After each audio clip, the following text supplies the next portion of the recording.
కానీ మీనరాశిలో పుట్టిన అందరికీ మంచి జరుగుతుంది. ఇప్పటిదాకా బాలేదు, ఇక మీద నుంచి చాలా బాగుంది. పరాభవ నామ సంవత్సరంలో మిమ్మల్ని మీకు గుడియే కడతారు.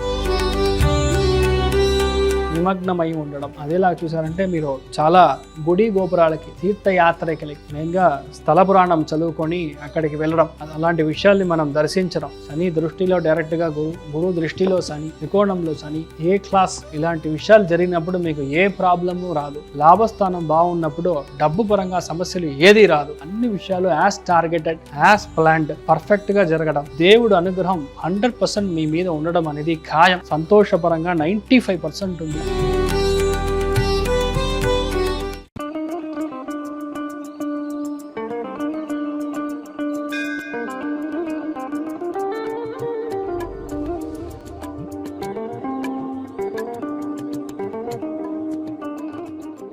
ఈ పరాభవనామ సంవత్సరంలో చిట్ట చివరి రాశి మీనరాశి ఎలా ఉంటుంది? లాస్ట్ బట్ నాట్ లీస్ట్, మన నరసింహ మూవీలో చూసారంటే రజనీకాంత్ చెప్తాడు, ఇలాంబరికి చెప్పే డైలాగ్ ఇది. ఎవరైతే అధికంగా ఆశపడతారో వాళ్ళకి ఎప్పుడు మంచి విషయాలు జరగడం అనేది కష్టం, కానీ మీనరాశిలో పుట్టిన అందరికీ మంచి జరుగుతుంది. ఇప్పటిదాకా బాలేదు, ఇక మీద నుంచి చాలా బాగుంది. పరాభవ నామ సంవత్సరంలో మిమ్మల్ని మీకు గుడియే కడతారు. ఒక కాలంలో ఖుష్బు అనే యాక్ట్రెస్ వాళ్ళకి వచ్చి గుడి కట్టారంట. మీనరాశిలో పుట్టిన వాళ్ళందరికీ గుడి కట్టడం, మీకే గుడి కట్టడం, మీకు కుంభాభిషేకం చేయడం, అందరూ మిమ్మల్ని తీసుకుని తల మీద పెట్టుని ఆడతారు.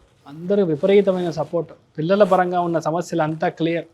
పిల్లలు పుట్టడం, ఫస్ట్ ఆఫ్ ఆల్ ఏ విషయాన్ని మరిచిపోతారో అలాంటి విషయాల్లో క్లియర్. ఆరోగ్యపరమైన సమస్యలు క్లియర్. మతిలో సంబంధం లేని థాట్స్ అంతా క్లియర్.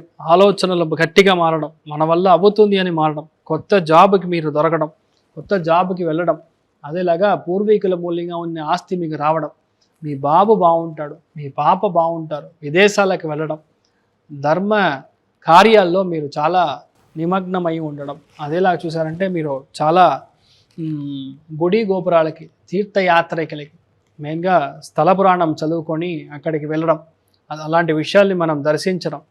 చాలామంది నేను చెప్పేది ఏంటంటే ఈ పుణ్య నదులను చెప్పే గోదావరి లాగా, కృష్ణాలాగా, నేత్రావతి లాగా, కావేరి లాగా, గంగా లాగా ఉంటాయి.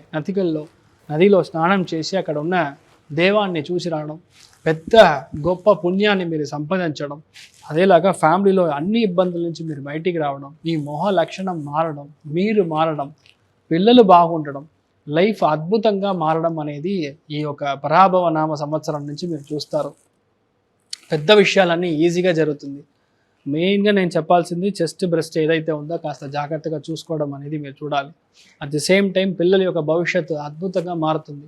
శని దృష్టిలో డైరెక్ట్గా గురు దృష్టిలో శని, త్రికోణంలో శని, ఏ క్లాస్, ఇలాంటి విషయాలు జరిగినప్పుడు మీకు ఏ ప్రాబ్లము రాదు. చాలా ర్యాపిడ్ ఫైర్ క్వశ్చన్స్లో తను అడిగింది, నేను చెప్పిన జవాబుల్లో 80% మీనం టచ్ చేసి ఉంటాను. ఎందుకంటే మీకు పంచమ స్థానంలో గురువు, అలాంటి గురువు భాగ్యంగా మిమ్మల్ని చూడడం మీకు భాగ్యం. భాగ్యం అంటేనే లక్కు. అలాంటి భాగ్యంలో లక్ అన్నప్పుడు ఆ లక్కు గురువు బృహస్పతి శుభగ్రహం ఇచ్చినప్పుడు అది 10 రెట్లు మీకు పెద్దగా అవ్వడం అనేది జరుగుతుంది. చాలామందికి ఇల్లు కొనడం, మంచి సుఖస్థానం యాక్టివ్గా ఉన్నప్పుడు మంచి వాహన ప్రాప్తం ఏర్పడటం, విదేశాల నుంచి వాహనాన్ని తెప్పిస్తారు, ఇంపోర్ట్ చేసి కొన్ని విషయాలు మీరు చేస్తారు, అది అద్భుతంగా ఉంటుంది. చాలామందికి ఫస్ట్ ఆఫ్ ఆల్ మీ ఒంట్లో ఉన్న రోగ నిరోధక శక్తి అది అద్భుతంగా పెరుగుతుంది. చాలామందికి వెన్నుపోటు నుంచి మీరు బయటికి వస్తారు, బ్యాక్ పెయిన్ నుంచి బయటికి వస్తారు. కొంతమందికి లైఫ్ సెట్టే అవ్వదు ఇక మీద అని చెప్పే విషయంలో లైఫ్ సెట్ అవుతుంది. అన్ని విషయాల్లో మంచిది మాత్రమే అధికంగా జరుగుతుంది. చాలామంది గుడి కట్టడం, చాలామందికి కళ్యాణ మంటపం కట్టడం, ఇలాంటి విషయాలు చాలా ఈజీగా జరగడం అనేది మీకు జరుగుతుంది. అదేలాగా లాభస్థానం యాక్టివ్గా ఉంది కాబట్టి నెక్స్ట్ 1 year మీ ఇంట్లో చాలా మంచి విషయాలు జరుగుతూ ఉంటుంది. మీ ఫ్యామిలీలో, మీ బయట వాళ్ళు, ఇతర వాళ్ళు, అదేలాగా ఎవరైతే మీ యొక్క క్లోజ్ ఫ్రెండ్స్ ఉన్నారో, స్నేహితులు ఉన్నారో వాళ్ళందరూ మీ ఇంటికి వస్తూ ఉంటారు. ఎప్పుడు మీ ఇల్లు మొత్తం కలకలలాడిపోతుంది. లాభస్థానం బాగున్నప్పుడు డబ్బు పరంగా సమస్యలు ఏది రాదు. అన్ని విషయాలు యాజ్ టార్గెటెడ్, యాజ్ ప్లాన్డ్, పర్ఫెక్ట్గా జరగడం, దేవుడు అనుగ్రహం 100% మీ మీద ఉండడం అనేది ఖాయం. సంతోషపరంగా 95% ఉంది, ఆర్థికంగా 85% ఉంది. ఏ లోటు లేని రాశి అనేది మీది ఈ పరాభవనామ సంవత్సరంలో ధైర్యంగా ఉండొచ్చు. ఈ మీన రాశి వాళ్ళకి చెస్ట్ బ్రెస్ట్ ఎఫెక్ట్స్ కొంచెం ఉంటుందని చెప్పారు. దానికి ఎటువంటి పరిహారాలు మనం చేయగలం? ఇది ఆరోగ్యపరమైన సమస్యలు ఉంటుంది. సో అలాంటి సమస్యల నుంచి మీరు బయటికి రావాలంటే ఏం లేదు, గుడికి వెళ్ళడం, ప్రాకారం చుట్టూ 9 సార్లు చుట్టడం. అదేలాగా మీరు ఆవు నెయ్యి స్వామికి, తేనె ఆవు నెయ్యి 2 వచ్చి అభిషేకానికి లేదంటే అక్కడ చేసే వంటగదికి మీరు దానం చేయడం 100% మంచి మార్పులు గ్యారంటీగా వస్తుంది. కుదిరితే ఒకసారి కనక దుర్గమ్మ తల్లిని వెళ్ళి దర్శనం చేసుకొని, అంటే కృష్ణానదిలో స్నానం చేసి కనక దుర్గమ్మ తల్లిని మీరు దర్శనం చేసుకున్నారంటే, ఈ కర్కాటకం అనేది చంద్రుడి యొక్క రాశి, దాంట్లో గురు బృహస్పతి వెళ్ళి కూర్చోవడం అనేది నీళ్ళల్లో స్వామి ఆరాధన చేసే ఒక సందర్భంలో గ్యారంటీగా మీరు బాగుంటారు, మీ పిల్లలు బాగుంటారు. ఈ ఉగాది మీకు చాలా మంచి విషయాలు జరగాలని నేను శుభాకాంక్షలు తెలియజేసుకుంటున్నాను. ఇంతసేపు చాలా ఓపికగా మీరు 12 రాశుల వారికి 90% కాదు 100% మీరు అందరికీ పాజిటివ్గానే చెప్పారు. అక్కడెక్కడ ఓకే ఉగాదిలోనే అన్ని రుచులు ఉన్నాయి, అలాగే మేము ఇది తీసుకుంటున్నాము. ఇంకా ఈ ఉగాదికి అందరూ బాగుండాలి అని ప్రేక్షకులందరికీ పరాభవనామ ఉగాది శుభాకాంక్షలండి. సర్వే జనా సుఖినో భవంతు, సమస్త సన్మంగళాన్ని భవంత్రౌణ గుణవంతు తథాస్తు అండి. నమస్కారం, అందరికీ ఉగాది శుభాకాంక్షలు. ఈ పరాభవనామ సంవత్సరం ఇన్ జనరల్ ఎలా ఉంటుంది అందరికీ, అది కాస్త చెప్పండి. అర్థికల్పితకల్పోయం ప్రత్యర్థిగజకేసరి వ్యాసతీర్థ గురుర్భూయా తస్మతిష్టార్థ సిద్ధయే. ప్రేక్షకులందరికీ పరాభవనామ సంవత్సర ఉగాది శుభాకాంక్షలు. మీరు బాగుండాలి, మీ కుటుంబం చల్లగా ఉండాలి, చాలా మంచి విషయాలు ఇంకా జరుగుతూ ఉండాలి.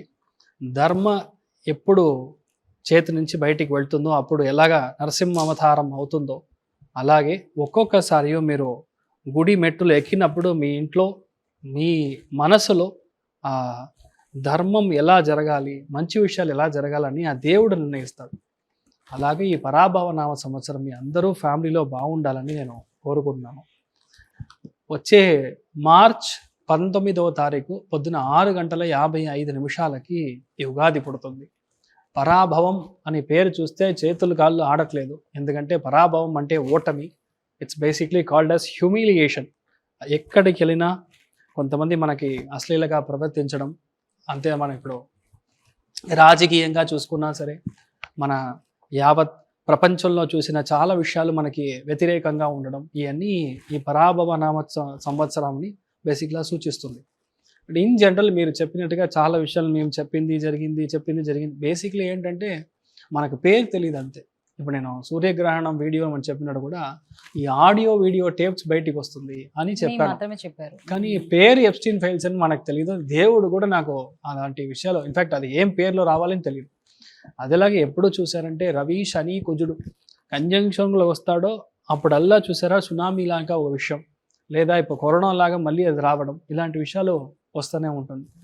కానీ ఈ పరాభవనామ సంవత్సరంలో చాలా గొప్ప విషయం ఏంటంటే, ఈ గురు అనే ఒక గ్రహం, బృహస్పతి గ్రహం కర్కాటక రాశిలోకి వచ్చి ఉచ్చస్థానం అవుతుంది అన్నప్పుడు ఏంటంటే మళ్ళీ ఒక పెద్ద ఒక మహనీయులు అవతరించే ఒక ప్రాప్తం అనేది ఇప్పుడు ఉంటుంది. చాలా గొప్ప విషయం. అయితే మహనీయులు అవతరించడం అంటే శ్రీమన్ మధ్వాచార్య, శృంగేరి పీఠాధిపతి కానీ, లేదంటే మహాపరివా కానీ, అదేలాగా రామానుజ జియర్ స్వామిகள் కానీ, వీళ్ళలాగా పెద్ద పెద్ద మహాన్ గురువుగా, గురు వంశంగా, గురుముఖంగా ఉండేవాళ్ళు ఈ భూమిలో, తెలుగు రాష్ట్రాల్లో, మన తమిళనాడులో, ఇన్ఫాక్ట్ సౌత్ ఇండియాలో అవతరించడానికి ఛాన్సెస్ చాలా ఉంది.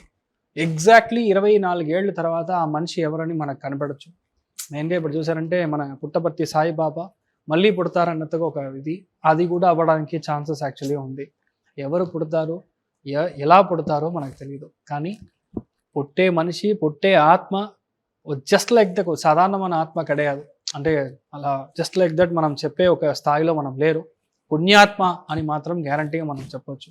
ఇంకొకటి, ఎప్పుడైతే బృహస్పతి వచ్చి గురువు ఉచ్చస్థానంలో కర్కాటక రాశిలోకి ప్రవేశం చేస్తాడో జూన్ నెల నుంచి చూసారంటే చాలామంది ఇంట్లో పెళ్ళిళ్ళు అవ్వడం, చాలామంది ఇండియాకి వచ్చి సెటిల్ అవ్వడం.